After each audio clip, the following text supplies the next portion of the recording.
More Danish boots on the ground arrived in Greenland, with Europe in full emergency mode over Donald Trump's threats to take over the island. A new text conversation is fueling the sense that his Greenland obsession may really be about sour grapes.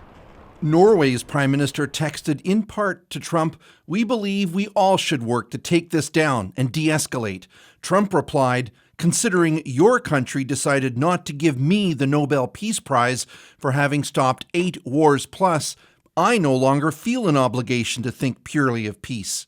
Donald Trump, to a very In fact, it's not Norway's government that hands out the prize. I think that the particular choice of words certainly relates to the fact that he's sort of a hissy fit about not getting the prize. Despite the text being released and confirmed by Norway's government, Trump's Treasury Secretary was dismissive. It's a complete canard that the president will be doing this because of the Nobel Prize. Trump has said the U.S. needs title to Greenland, which is an autonomous territory of Denmark, to stop Russia or China from getting it. He's vowed to hit 8 European NATO nations who recently sent troops to Greenland with tariffs starting next month until he gets what he wants. German Chancellor Friedrich Merz underscored Europe has options for retaliation, with tariffs of its own or restrictions on U.S. businesses, as other leaders signaled a kind of reluctant resolve.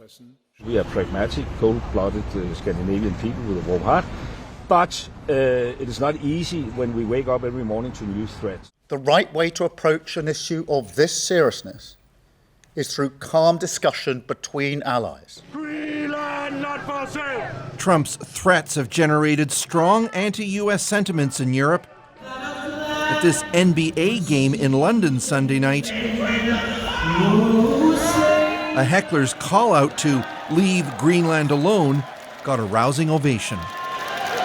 Addressing that text exchange in a brief phone call with NBC News, Trump said he didn't believe that the Norwegian government doesn't have a say in selecting Nobel Prize winners. Adrienne. And Chris, with European and possibly Canadian troops heading to Greenland, did he say he was willing to use the U.S. military to get his way?